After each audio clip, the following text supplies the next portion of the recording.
Yo.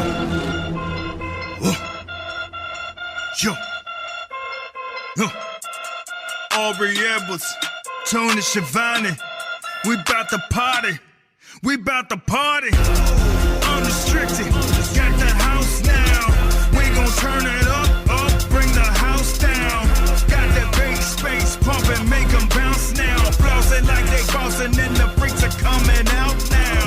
Welcome to AEW Unrestricted, the official podcast of All Elite Wrestling. I'm Will Washington. This is a little bit different of an edition of AEW Unrestricted because this is the first time that AEW Unrestricted is not hosted by Aubrey Edwards. But that's okay because I'm still here with the one and only, the CEO, the general manager of All Elite Wrestling. It is Tony Khan. Hey, Will. It's great to be here with you, keeping the great pay-per-view tradition alive ahead of the AEW Wrestledream pay-per-view this Sunday. It's going to be a great event live in Seattle. There's still great tickets available, and the show will be on pay-per-view Sunday night, 8 p.m. Eastern, 5 p.m. Pacific. It's going to be a great event this Sunday, October 1st. It's an event to honor the legacy of the late, great Antonio Inoki, who passed away 1 year ago exactly. He's one of the greatest wrestling promoters of all time, and we've put together one of the greatest cards in the history of AEW. I circled this date a year ago and have really tried to put together one of our best cards to honor one of the greatest legends ever in wrestling.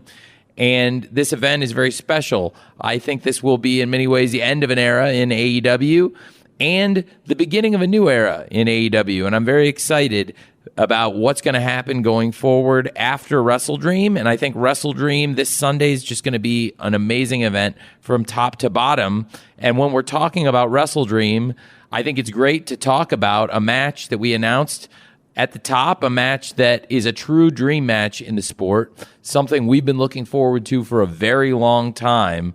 And that is the great state of Washington's own Bryan Danielson, the American Dragon, the hometown hero in this case, in a dream match, taking on the New Japan Pro Wrestling World Television Champion, Zach Sabre Jr.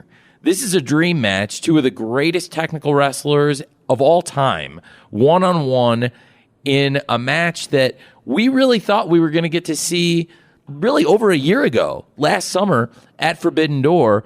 And I'm so excited that we get this match this Sunday at Wrestledream. I am so excited for this match. The moment this was announced, I felt like Wrestledream was going to live up to its name because this is that type of match that fans have been clamoring for. We've seen these two go at it in the past, but it's been a really, really long time. I think you said something to the effect of 14 years? Yeah, I believe it. I believe their first match was 15 years ago, and the rematch would be 14 years ago. And it's an even series. It's 1-1, and we're picking it up with a rubber match 14 years later, and both men have come so far in these 14 years. Their bodies physically, they've transformed. Both men have put on muscle. Both men have accomplished great things in the sport of pro wrestling. And this match, to me, is one of the most highly anticipated dream matches we could possibly put on an event like Wrestledream this Sunday at pay-per-view. Well, and when I think about the year that both men have been having, you think about the year that Zach Sabre Jr. has had. He's nearly 1 year as the New Japan Pro Wrestling World Television Champion, and he won it literally last October. So he has had just a tremendous year of defenses, both in New Japan Pro Wrestling. He's appeared in AEW as well. And thinking about the year Bryan Danielson has had this year, and really coming into this year, Bryan Danielson has had a tremendous set of matches. And just recently, coming off of matches with Ricky Starks, there's a piece of me that worries, of course, that, he literally just had two incredibly intense matches with Ricky Starks. How is he going to be coming into this match with Zach Sabre Jr.? And at the same time, Zach Sabre Jr. Is walking into Bryan Danielson's home state of Washington. And there's going to be a lot of fans in the building that are there for Bryan Danielson, and thinking about being in that situation where your back's against the wall, where you're in the lion's den with those fans.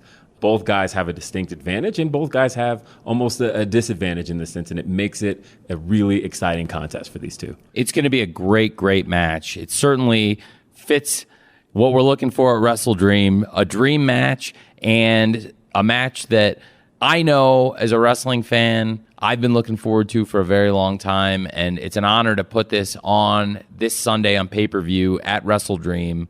I know ever since we announced this match, there's been a lot of buzz, and we certainly expected to see this last year at Forbidden Door. It would have been an awesome match at Forbidden Door, and I think with Bryan Danielson being injured in the inaugural Anarchy in the Arena, it's been a long time coming, but I think this Sunday is one of those matches, Sabre versus Danielson, that's worth the wait. Absolutely. And again, the fact that it gets to happen here, of all places, 1 year after the passing of Antonio Inoki, like everything just fits so perfectly with the theme of this show. I am so excited for this. It's WrestleDream. It's available on traditional pay-per-view. It's available on Bleacher Report and the Bleacher Report app. It's also available on Fight TV internationally, and you can still get tickets in Seattle, AEWTIX.com. And we're on what I believe, Will, is our best run of major events in the history of AEW. If you look back at our recent pay-per-views, I think we're on the greatest streak of pay-per-view events in the history of AEW. Forbidden Door was an amazing event. What a great show in Toronto. We just talked about Bryan Danielson, Zach Sabre Jr. They both participated in that great show. And we had so many of the top stars in the world of professional wrestling in Toronto at Forbidden Door. I thought it was one of our best shows ever. Then we followed that up with the biggest pro wrestling event of all time, Wembley Stadium, with 81,035 tickets sold. And by the way, I saw some confirmation that really maybe the number we put out now, all of a sudden, people thought that the turnstile number was a number to look at. I think I told everybody all along that was the tickets sold, and now I've seen tickets distributed and an attendance number of about 85,000 that was confirmed by the local municipality. That's very much in line with what we had, along with our 81,035 tickets sold. And to have the all-time record for ticket sales and one of AEW's biggest pay-per-view box office numbers of all time. It was one of the most critically successful wrestling events and commercially successful wrestling events, and that is the inaugural AEW All In at Wembley Stadium. And following up Forbidden Door and All In, we went to All Out, and everyone wondered, how are you going to follow those shows at All Out? And we did. We followed it with arguably the greatest pay-per-view in AEW history. The run of shows we're on right now, from Forbidden Door in Toronto, All In London, and All Out in Chicago, it's unparalleled, in my opinion, in our history, and I think it's the best run of pay-per-views I've seen. And now we're going to Seattle for WrestleDream with a loaded card. We just talked about a dream match with Washington's own Bryan Danielson in a huge match, taking on Zach Sabre Jr., the world's two greatest technical wrestlers, going one-on-one this Sunday at WrestleDream. It's what WrestleDream's all about. And speaking of great matches, there's a match that's a personal dream match for me, and it's become a really bitter rivalry. And it's two men that I believed would have great wrestling chemistry, and I thought could make magic together. And what's come together in recent months has been some of the most compelling wrestling on television, and I think these two have an incredible chemistry. I'm so excited for this Sunday. Speaking of people from the great state of Washington, speaking of hometown heroes, Seattle's own Darby Allin will challenge for the TNT title in a 2 out of 3 falls match against the champion Christian Cage. This is such an exciting match for me. I think you know, and everybody backstage knows, I personally was so excited for their first one-on-one match on Collision, and I felt like it delivered beyond belief. It was one of the best matches, in my opinion, we've ever had on AEW television, and I was so excited about that great match one-on-one on Collision. And Darby Allin got the win, beat Christian, got the victory, but then after the match, Christian attacked him, stood over him, and made Tony Schiavone announce Christian as the winner, even though that was not the case. And we saw Christian carry the championship around as if he was the champion for months. Well, things took a turn last Saturday on Collision. Christian Cage is the TNT champion now. And he's going to Darby Allin's hometown, Seattle, and it's a very interesting situation because it's a 2 out of 3 falls match. And we've seen Darby Allin has beaten Christian Cage on 2 occasions now. He has a Grand Slam, and then, of course, as you mentioned, on Collision. Yeah, and I think that going into this pay-per-view, we've seen the chemistry between these two. And as I said, the match on Collision, the one-on-one match, I thought was off the charts great. And the potential for the 2 out of 3 falls match, I just think is unreal.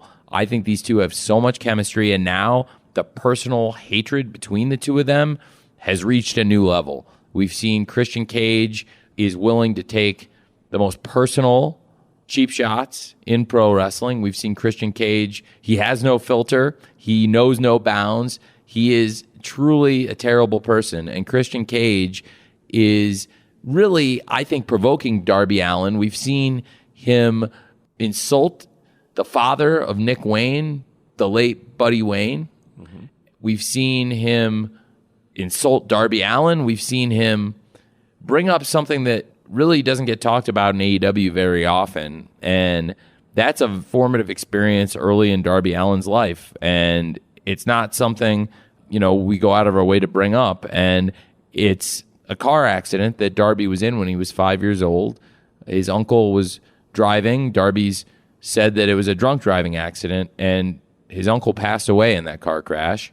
And Christian Cage, being the low-down person he is and trying to provoke Darby ahead of this Sunday's pay-per-view, we heard him on Wednesday night bring up that car accident and try to make light of it and really try to provoke Darby ahead of the match. Yeah. And just thinking about who Christian is and how this has become so much of who Christian is. It's interesting to talk about Christian as the new TNT champion, right? Because he's really been holding on to that championship throughout the majority of the summer.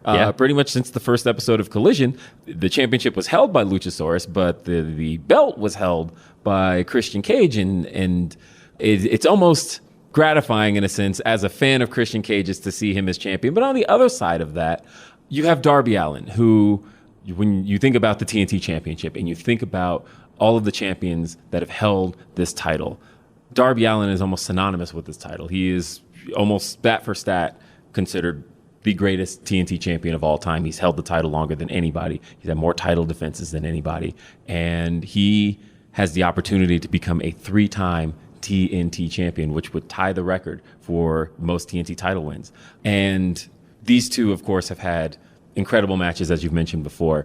I almost wanted to ask you, because we saw Christian Cage, we saw the announcement, of course, made as Tony Schiavone was interviewing Christian, that this match was going to be, we're going back to pure wrestling here. This is going to be a 2 out of 3 falls match, and it was announced by Tony Schiavone through one Tony Khan. And I wanted to get your thoughts on why 2 out of 3 falls. Why did you want to see these two go at it at 2 out of 3 falls? Wrestledream's about dream matches, and I thought the match they had on television was just amazing. It was the highest level of pro wrestling to me. The two of them have so much chemistry, and it would be very hard to top that match as it is. I think both men we've seen in very barbaric circumstances at times, including the coffin match they were in at Wembley Stadium. And I think that is very compelling, but I also think that there's something compelling about great wrestling. And Christian Cage and Darby Allin are two of the best wrestlers in the world. And I think in a 2 out of 3 falls match, they're going to be able to showcase that. And I think it's very fitting, given that Darby's pinned Christian twice and now Christian's the champion. For Christian Cage to go out there, I think now it's got to be perfect situation for a dream match at Wrestledream, because Darby Allin has to win 2 falls, which we've seen he can do, and Darby has a chance to pull off a storybook conclusion to this amazing rivalry in his hometown. What a moment it can be on Sunday. Darby Allin winning the championship in his hometown, Seattle, becoming the 3-time TNT champion, solidifying himself as the greatest TNT champion of all time. On the other hand, Christian Cage has a chance to prove that he is a great champion. He has been carrying the title around, but one thing he's never done is defend the championship. and now he is the champion for real. It's a great chance for Christian Cage, but it's also a great opportunity for the wrestling fans. I believe that the story between Darby Allin and Christian Cage, as we've seen everything unfold, this rivalry, it's just fascinating, and it's taken turns. There have been great matches. There have been great moments. I just think it's continued to get more and more intense. And in this kind of a match, a 2 out of 3 falls match, I think we're going to find out, hopefully, who the better wrestler is on Sunday. And I have very high expectations, given especially how great the first match was. I just think a 2 out of 3 falls match, Darby Allin versus Christian Cage for the TNT title this Sunday at WrestleDream, that's a match that I expect will be off the charts. Agreed, and I am very much looking forward to it. And speaking of some of the best wrestlers in the world, we have to talk about one of the best tag teams in the world, because they currently hold the AEW World Tag Team Championships, and that is FTR, who will be defending the AEW World Tag Team titles against Aussie Open. Mark Davis, Kyle Fletcher. Let's go. We talk about traditions, and a year ago, we saw these two have a match that you mentioned, having watched Christian and Darby multiple times. I watched FTR versus Aussie Open multiple times. An incredible match, one of my favorite matches of last year. And knowing that it's now happening in an AEW ring under much different circumstances. But we are seeing now the AEW World Tag Team titles on the line. Talk to me about this match, Tom. I am so excited to have Aussie Open challenge FTR for the AEW World Tag Team Championship this Sunday at WrestleDream. Again, this is the kind of great match that WrestleDream is all about. You've got two teams that have held the IWGP World Heavyweight Tag Team Championship, 2 tag teams that have held the ROH World Tag Team Championship, and now Aussie Open trying to match FTR, win the AEW World Tag Team Championship. What a match they had last year at Royal Quest in London, and this is going to be the 1-year anniversary of that great match. Of course, last year they had that amazing match, and it was a testament to what great teams they are. It was also the day Antonio Inoki passed away. And it was an emotional day for a lot of the people in New Japan Pro Wrestling. It was a great event. And to have this great rematch 1 year to the day later and have both teams clicking on all cylinders and have, I believe, a match that could steal the show, absolutely, on a pay-per-view that is full of show-stealing matches. FTR and Aussie Open, that is one of the best matches on paper I think you could possibly ever see in a wrestling ring. And it's commensurate, it's very appropriate that we're going to have this great match this Sunday at WrestleDream. Aussie Open, of course, mentioned this past week that they call themselves still the uncrowned IWGP Tag Team Champions. They, of course, never lost those titles. And you can very much feel a chip on their shoulder a little bit in wanting to prove that they are everything they say they are, that they are one of the greatest tag teams in the world, just as FTR has been able to prove this past year and pretty much every year of their careers, really. And just knowing that there's so much drive for Aussie Open to be in the conversation, for being one of the best tag teams in the world, and knowing that FTR is going to try and hold on to that title. They, of course, just had a tremendous title defense at All In against the Young Bucks, one of their greatest career rivals. And knowing that they got to cement themselves in that moment as the best tag team in the world, that's something that they're going to want to hold on to. And again, when you talk about WrestleDream, you talk about the idea of drive between competitors, and knowing that there's so much drive between both teams to call themselves the best tag team in the world. I'm really excited for this one. And of course, like I said, we've seen these guys tear the house down before with each other. I couldn't be more excited. I'm thrilled about this match on Sunday. I think it's going to be an amazing match. And again, this is what WrestleDream's all about. You've got FTR and Aussie Open, 2 of the greatest tag teams in pro wrestling. And it's the kind of match people have been wanting to see. It's a match that 1 year ago, as you said, it tore the house down. I've watched it multiple times. You've watched it multiple times. It was a classic. And it's the kind of match I've wanted to bring to AEW for exactly 1 year. and very fitting, it's another match that I had circled. And here we are a year later, and we're able to deliver this great match to the fans at Wrestledream. And this event, again, to honor the legacy of the late, great Antonio Inoki, the founder of New Japan Pro Wrestling. Very fitting that these two great teams, FTR, the most decorated tag team possibly of all time, and Aussie Open, as you said, they consider themselves still the IWGP Heavyweight Tag Team Champions. As they said, they never lost those belts in the ring, and they claim that they're going to beat FTR in Seattle at Wrestledream and solidify their legacy to become the most decorated tag team of all time. I cannot wait for FTR versus Aussie Open this Sunday in Seattle. I cannot wait either. It's Wrestledream. It's available on all traditional pay-per-view providers and Bleacher Report and on Fight TV internationally. We've got more with Tony Khan right here on AEW Unrestricted.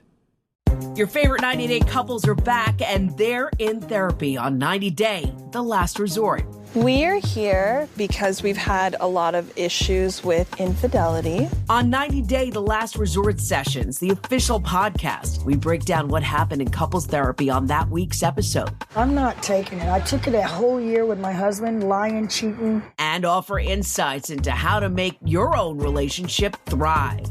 As a therapist, I do not believe the hall pass is a good idea at all. Listen to 90 Day, The Last Resort, wherever you get your podcasts.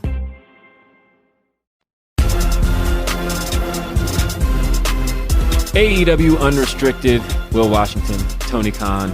We're talking about Wrestledream live on pay-per-view, live from Seattle, Washington. And we can't talk about Seattle, Washington without talking about a place that's considered to be a certain person's house, a home, rather. But Swerve's house, Swerve Strickland, is going one-on-one with Hangman Adam Page. This is Swerve's hometown. We've been talking about hometown guys. We talked about Darby. We talked about Bryan Danielson. Swerve Strickland also made a career in the Pacific Northwest. He became well-known all throughout promotions in the area, and now he is going one-on-one with Hangman Adam Page, a man whose spot Swerve claims he is after, a spot that he wants and Hangman currently occupies, and Swerve feels that this is what it's going to take for him to take that next step in AEW, but Hangman is not getting out of the way. Well, it's going to be an awesome match. Again, this is a perfect example of a Wrestledream dream match.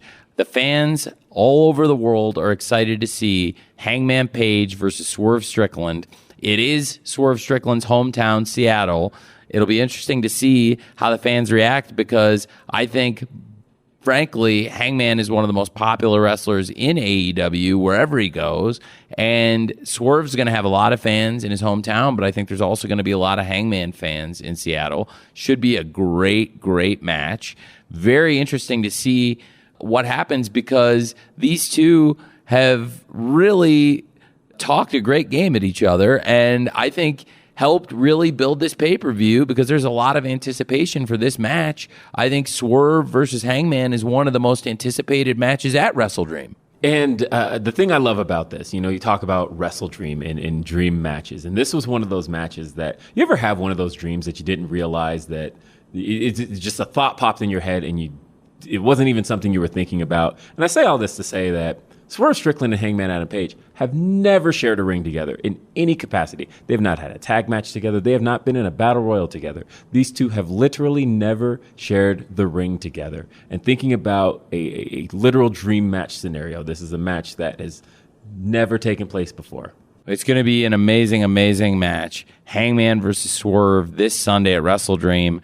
And Swerve says he's chasing that spot of Hangman Page. Well, it's really going to be quite an obstacle because Hangman Page is intent on keeping that spot. He's not giving it up without a fight. And I expect it's going to be a great fight this Sunday at Wrestledream. Again, they've really built a lot of anticipation for this match. I think it's awesome, and I can't wait to see it. It's going to be a great one.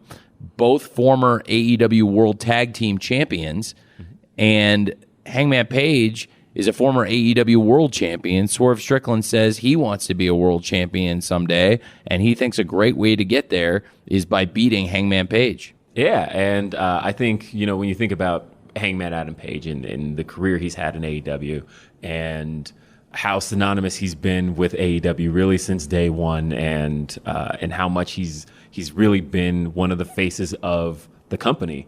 And Swerve Strickland has obviously painted a target on him. He mentioned this past Wednesday on Dynamite that it's not really about, for him, Hangman Adam Page. It's about the spot and it just happens to be that Hangman occupies that. But that's something that, to me, I would feel Hangman Adam Page would take very personally, because to him, whether it's the spot, whether it's Hangman Adam Page, he is here he has accomplished so much. He is, as you mentioned, former world champion. He's a former world tag team champion. And now he's in a Ring of Honor world 6-man tag team champion. And he and the Young Bucks won those belts from Mogul Embassy's own Brian Cage and the Gates of Agony, which is very near and dear to Swerve Strickland's heart, very near and dear to Prince Nana's heart.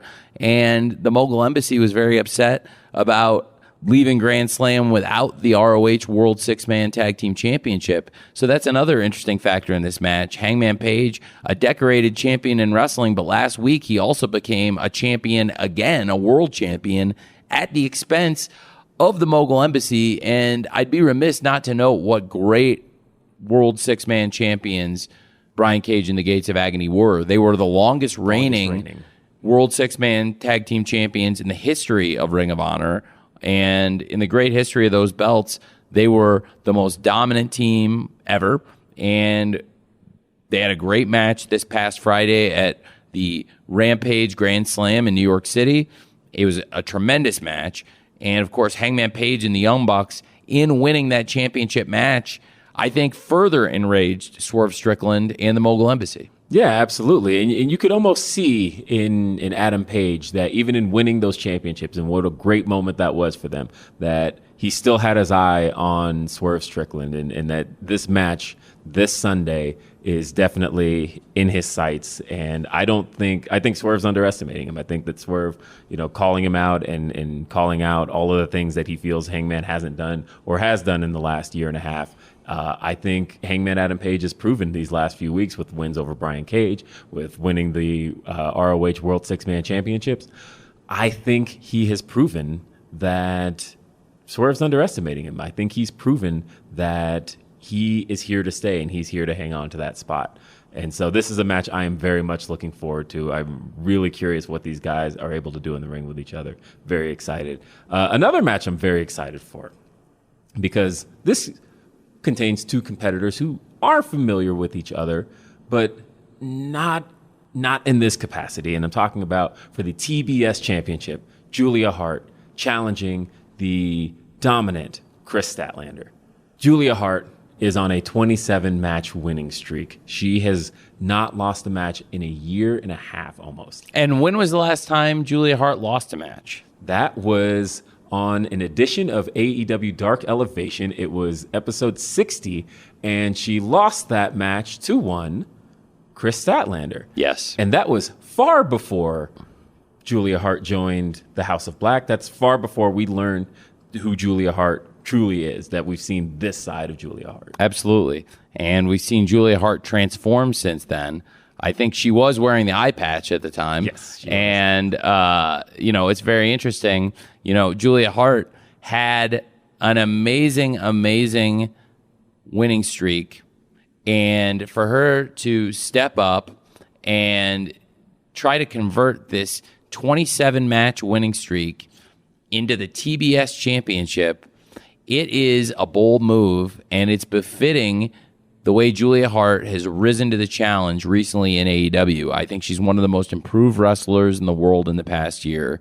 Her presence is through the roof. Her charisma, it's just unbelievable. And it's a true transformation that Julia Hart has done since she joined the House of Black. The House of Black have held championships in AEW. Of course, I think Julia Hart would be an amazing TBS champion.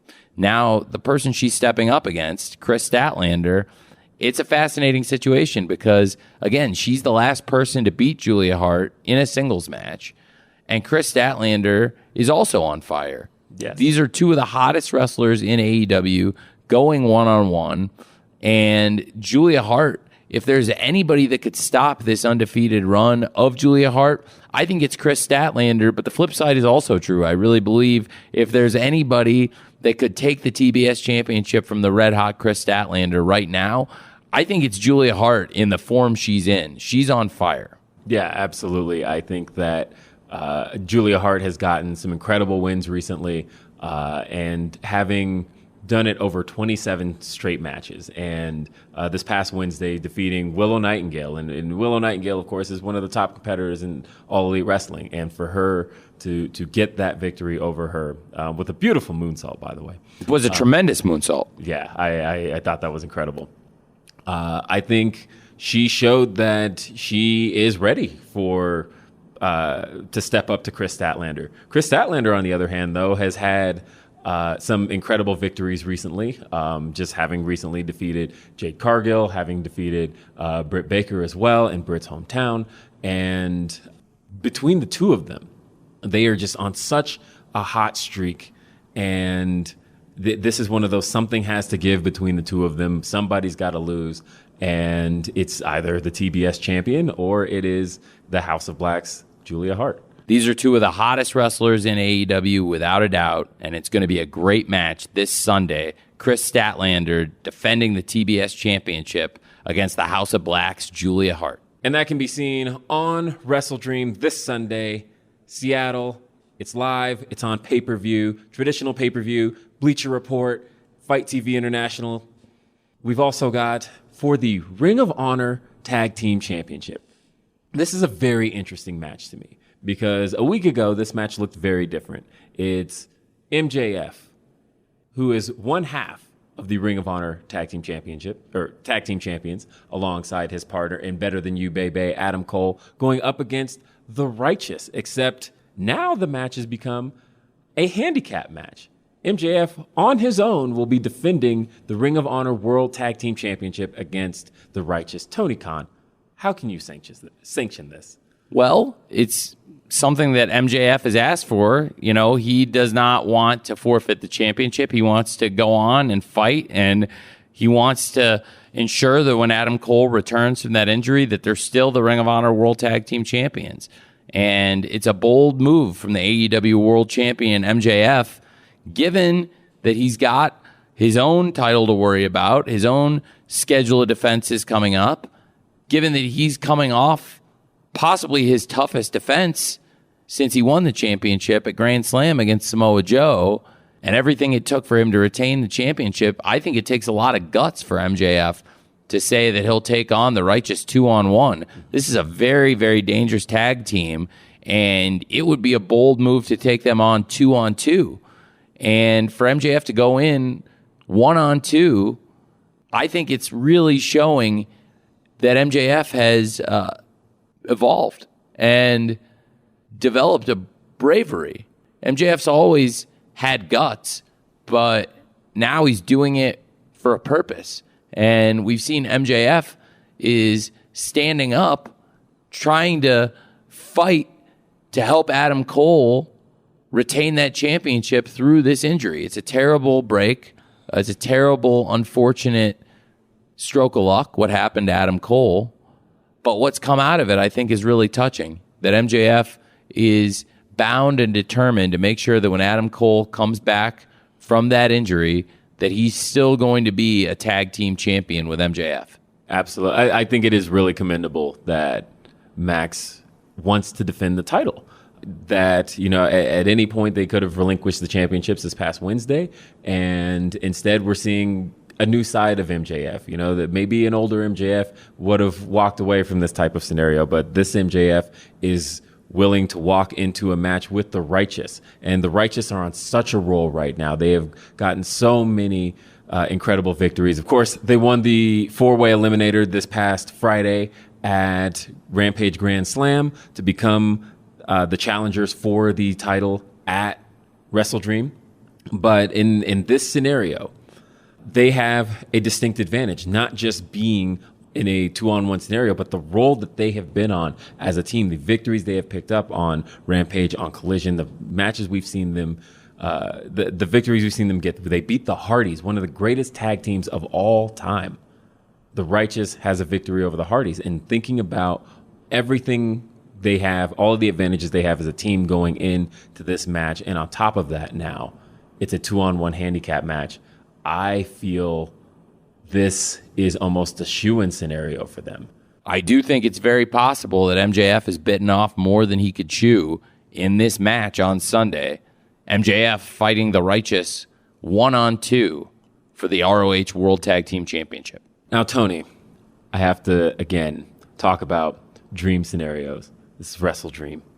We have a trios match featuring very unlikely partners. If you had even said to me a week ago that this could be possible, we have on one side, we have Chris Jericho teaming with an all-time rival of his in Kenny Omega. You talk about history of AEW, first ever AEW main event between these two, and history that goes back before AEW. Teaming with, of course, Kota Ibushi to take on the team of Sammy Guevara, the newest member of the Don Callis family, and Konsuke Takeshita, and of course, Will Ospreay.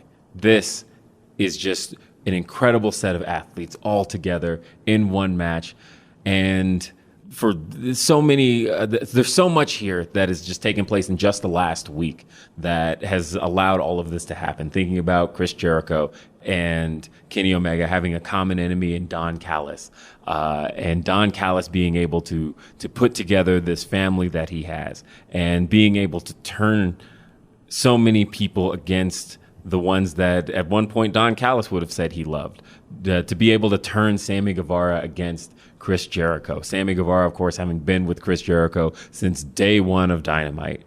And Konsuke Takeshita, who had such a relationship with Kenny Omega, and Don Callis was able to lure him over. And then, of course, you have the great Will Ospreay, somebody who has had a tremendous set of matches already this year with Kenny Omega, and knowing that these guys are going to get back in the ring together. And Will Ospreay, of course, just having had a match with Chris Jericho at All In that really tore the house down. And all of these guys in the same ring, the same time, this is just tremendous. Yes, this is an amazing trios match. I'm so excited about this.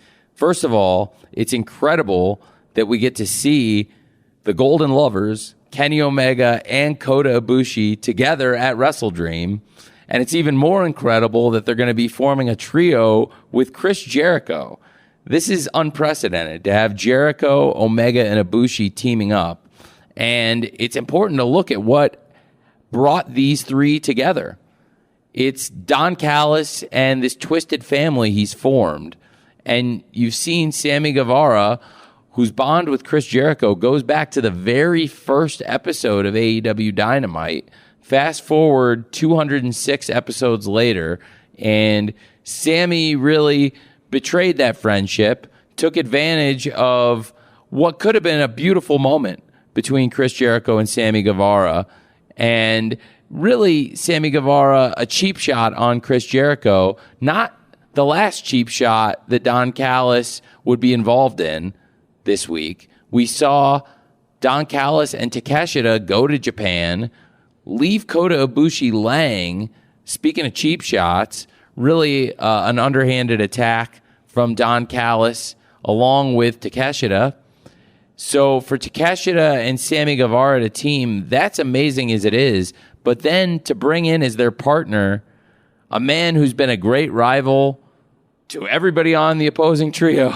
And in particular, as we've seen in recent AEW pay-per-views, great matches with Will Ospreay defeating Kenny Omega at Forbidden Door, Will Ospreay defeating Chris Jericho at All In, and now Will Ospreay coming to Wrestledream to team up with Takeshita and Sammy Guevara, along with Don Callis, taking on that incredible trio of Jericho, Omega, Ibushi.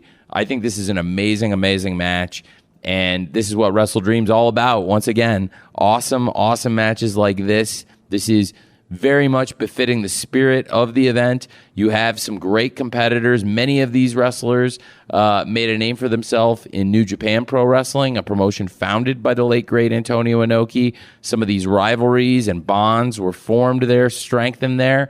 And what a match it's going to be when you have Takeshita teaming with Sammy Guevara and Will Ospreay to take on Kenny Omega, Kota Ibushi, and Chris Jericho this Sunday in Seattle, live on pay-per-view at AEW Wrestledream. It's happening 8 p.m. this Sunday. It's available on Bleacher Report. It's available on traditional pay-per-view. It's available on Fight TV internationally. This is going to be an incredible show. We've got so much more to talk about right here on AEW Unrestricted.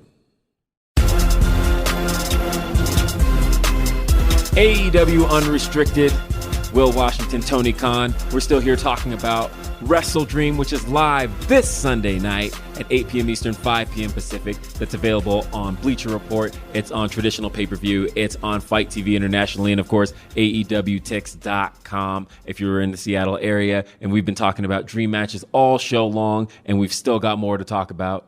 Well, Will, I've got one of the biggest dream matches in all of pro wrestling. Eddie Kingston versus Katsuyori Shibata for the Ring of Honor World Championship and the New Japan Strong Openweight Championship. Katsuyori Shibata himself right now is the Ring of Honor Pure Champion, and I personally believe that Katsuyori Shibata is wrestling's greatest champion. What he has endured, what he's accomplished, everything he's done to come back to pro wrestling. People thought Katsuyori Shibata might not survive his injuries. Nobody expected him to ever step in the ring again. Then when he stepped in the ring and started training again, nobody expected him to wrestle matches again. He had matches. Nobody thought he would ever be a full-time wrestler again. He came to AEW and Ring of Honor. He's been with us in America and become a full-time part of our crew. Then nobody ever thought he'd be a champion again. He has become not only a champion, but he is a great champion in pro wrestling. He has been a dominant Ring of Honor Pure Champion, and now he's taking on a man who accomplished a lifelong goal this past Wednesday at AEW Grand Slam to pull off a massive world title win in his hometown, New York City, in front of his family, his friends, against one of his most hated rivals. It was a culmination of so much work for Eddie Kingston, a man who loves international pro wrestling more than anyone I know. He wears it on his sleeve, and it's so authentic. Everyone in the world knows that it's true. He loves international pro wrestling. Eddie Kingston has grown up watching wrestling from Japan, and to become a champion in New Japan Pro Wrestling was a huge accomplishment for him. He also had built this amazing rivalry with Claudio Castagnoli, and he had been chasing him in a personal situation, trying to win his first ever world title as Eddie Kingston tried to become the Ring of Honor World Champion. He fell just short at Ring of Honor Supercard of Honor in April. And at the end of the show, it's very fitting that Eddie Kingston stood tall side by side with Katsuyori Shibata. Since then, we've seen the two of them standing side by side on multiple occasions. They've teamed up on Ring of Honor. They've teamed up at AEW All Out. And now they're going to stand on opposite sides of the ring and go one-on-one.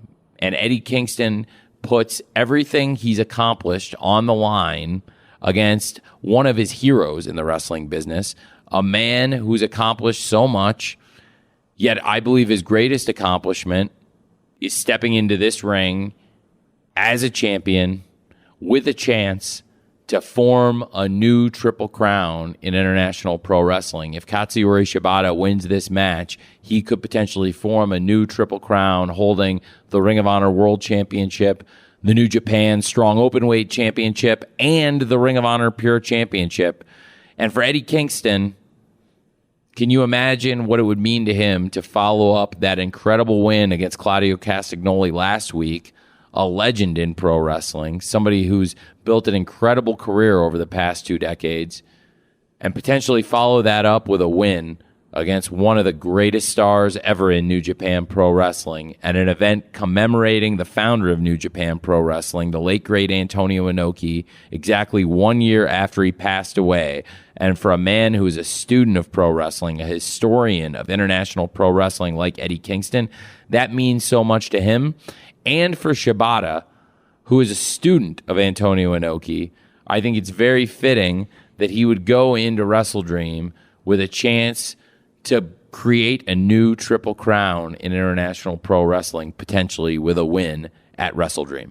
I think this match really epitomizes what Wrestledream is all about. And just thinking about Shibata, Katsuyori Shibata has had, to me, one of the most beautiful stories and comebacks in professional wrestling. And thinking about how Eddie Kingston was able to win the Ring of Honor World Championship last week at AEW Dynamite Grand Slam was another one of those just beautiful pro wrestling moments. And to see these two now come together, there's nothing I'm more excited about than the things happening on this show, and this is absolutely one of them. I think we're ensured that there's going to be a beautiful moment, no matter what the conclusion is. It's going to be something special when Eddie Kingston goes one-on-one with Katsuyori Shibata for the Ring of Honor World Championship and the New Japan Strong Openweight Championship this Sunday, live on pay-per-view, 8 p.m. Eastern, 5 p.m. Pacific at AEW Wrestledream in Seattle. And on the other side of beauty is a lot of anger, because we've had Ricky Starks, who has had a bit of a personal issue since All Out, where he's had to take on members of the Blackpool Combat Club. And this Sunday, he is now in a match with Wheeler Yuta. It's going to be a great match, I believe. Wheeler Yuta took exception when Ricky Starks approached Yuta's mentor, Bryan Danielson. It turned physical between Starks and Yuta, and then we saw tonight on Dynamite, Starks took exception to that, and what an interesting match this is. Two great wrestlers, two people I believe have come into AEW, and really, since the first year of AEW, I think these are two of the greatest stars to come into the company. We saw Ricky Starks arrive in AEW in 2020, and we saw Wheeler Yuta arrive in 2021. And over the past few years, they've established themselves as two of the top stars in the company. We've seen Wheeler Yuta in some of the biggest matches in AEW. He's been in Anarchy in the Arena and the Stadium Stampede, and he's competed against top stars like Jon Moxley. And now for Ricky Starks to go one-on-one with Wheeler Yuta, it's very interesting because Wheeler Yuta has shown he can take all kinds of physical punishment. He is as physical a wrestler as there is in this business right now. And Ricky Starks, likewise, has shown he can go toe-to-toe with anybody. He went nose-to-nose with Bryan Danielson in some of the best matches we've had in AEW, including that phenomenal strap match at AEW All Out and that incredible Texas Death match last week on AEW Collision. And if Ricky Starks can go through that kind of punishment and stand tall, if Wheeler Yuta can go through the things we've seen him going through, whether it's a blood and guts, a Stadium Stampede, an Anarchy in the Arena, or for that matter, his trilogy with Jon Moxley, then we know Wheeler Yuta can stand up to just about anything. So when you've got Ricky Starks, who can stand up to all this punishment, Wheeler Yuta, who can stand up to all this punishment, I suspect this is going to be a very hard-hitting pro wrestling match. It's become a personal situation, and I think it's a perfect match for AEW Wrestledream.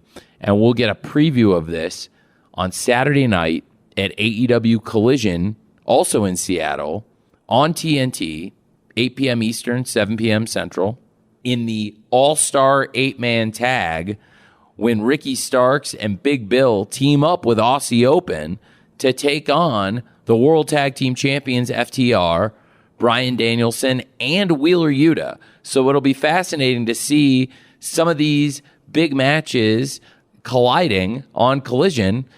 And the special guest commentator for this match, fittingly enough, Zach Sabre Jr. I think that's going to be a great match, and it'll be great to get a preview of Starks versus Yuta, what I expect will be a very physical, hard-hitting encounter this Sunday at Wrestledream. And there's one more match on this card, And it's a 4-way tag match that has some really high stakes. Absolutely. The winners of this 4-way tag team match are guaranteed a title shot at the AEW World Tag Team Champions at a time and place of their choosing. And it's 4 great teams in this match. We have the former world champions, the Young Bucks, versus former world champions, the Guns, versus former international champion Orange Cassidy and the current FTW champion Hook, versus the former World Tag Team champions, the Lucha Brothers, Penta El Zero Miedo, and the current AEW International champion, Rey Fenix. And there are so many interesting dynamics around this match. But one thing that I think is fascinating is you've got 3 tag teams that have all held the World Tag Team title, and you've got 2 singles wrestlers that have recently teamed up and seem to have found a great connection, as we saw at the Grand Slam Rampage. And now they have some extra momentum with Orange Cassidy picking up the win in that great 4-way singles match at Dynamite. And we know Orange Cassidy is one of the greatest singles wrestlers ever in AEW. We know Hook is a great young singles wrestler. We've seen a bit of them as a team. It'll be interesting to see how that translates with these 2 red-hot singles wrestlers against 3 of the greatest tag teams ever in AEW, 3 former World Tag Team champions, and there are some other fascinating dynamics at work here. Not only did we get to see a preview of this match in Dynamite in that 4-way match, we also saw Rey Fenix successfully retain the AEW International title, and we know he's going to be defending it next Wednesday in Stockton, California, on the 4-year anniversary episode of Dynamite next Wednesday night. That's an amazing match, Rey Fenix versus Nick Jackson. It's a rematch of one of the greatest matches ever in AEW 4 years ago, fittingly enough. And that's another interesting dynamic in this match. There's a lot of things to keep an eye on. And I just think most of all, most importantly, this is going to be great, great action. There are some rivalries in this match, and then there's some potential new rivalries that we haven't seen before. And I think if the 4-way match we saw on Dynamite's any indication, this is going to be a lot of fun when these 4 tag teams hook up at WrestleDream this Sunday. Absolutely. I'm so excited for this. You've got 3 teams who are former World Tag Team champions, and I think all of them are on a quest to add that back to their legacy. And then, of course, you have one team here in Hook and Orange Cassidy who have never won tag team gold before, but at the same time, I think have a lot to prove against these incredible tag teams. And this is just another one of those matches I'm very much looking forward to. It's WrestleDream. It's this Sunday. This is such an exciting time. This is such an exciting night. And thinking about, again, just all of these matches that we have here on this card, I think I can't think of a better way to honor Antonio Inoki, and I'm so glad you're doing this Sunday. Thank you very much, Will. I really appreciate that. Like I said, last year I circled this date on the calendar as a potential date for a pay-per-view show, and I thought WrestleDream would be the perfect pay-per-view show to honor the late, great Antonio Inoki. I was just very sad when he passed away a year ago. I didn't get to know him personally. I have so much respect for him, and I honestly don't think we would be here doing what we're doing without Antonio Inoki and the work he did founding New Japan Pro Wrestling and creating a legacy that lives to this day. A partnership that's important to AEW and a legacy that will last forever in the wrestling business. And when I said that Antonio Inoki founded a kingdom that has touched all of us, I mean that. I think that Antonio Inoki's legacy will be felt forever in pro wrestling, and I appreciate you saying that, but it was really my pleasure, it's my honor, and I wanted to put together the best possible card to honor Inoki-san. I'm just thrilled that his family will be joining us for the event this Sunday, and I'm really glad that they're excited about this event, that the Inoki family has embraced this event. I'm very excited for WrestleDream. I think it's going to be one of the greatest shows ever in AEW. And again, I believe it will be the start of a new era in this company. And we will continue a streak of the best pay-per-views ever in AEW. And I think the best streak of pay-per-views anybody's ever done in this business. And that is the one we're on right now, from Forbidden Door to All In to All Out to this Sunday night, October 1st in Seattle at AEW Wrestledream. And that's AEW Wrestledream. That actually kicks off with the AEW Wrestledream 0 Hour. That's this Sunday at 7 p.m. Eastern, 4 p.m. Pacific. That's available on all AEW social platforms. And that leads into AEW Wrestledream this Sunday night, 8 p.m. Eastern, 5 p.m. Pacific. That's on Bleacher Report. That's on traditional pay-per-view. That's on Fight TV internationally. AEWTix.com if you're in the Seattle area. And of course, you can catch AEW Dynamite every Wednesday night at 8/7 Central on TBS. AEW Rampage every Friday night at 10/9 Central on TNT. AEW Collision is live every Saturday night at 8/7 Central on TNT. And of course, you can catch Ring of Honor on Honor Club. Tony Khan, thank you for being here on AEW Unrestricted once again. It's been great being here with you, Will. It's been a lot of fun. We missed Aubrey, but I think we managed to keep a streak of great pay-per-view preview shows intact. Aubrey, get well soon. We'll see you at Wrestledream, hopefully. And I have to say, Will, this pay-per-view, after running down the card, I was already so excited, but I'm even more excited now after spending this great time with you talking about it. I've had a lot of fun revisiting this card with you, and I'm so excited for Wrestledream this Sunday on pay-per-view. So we'll see you next time. Have a great day. Come on, throw your hands up, let me see you. Unrestricted.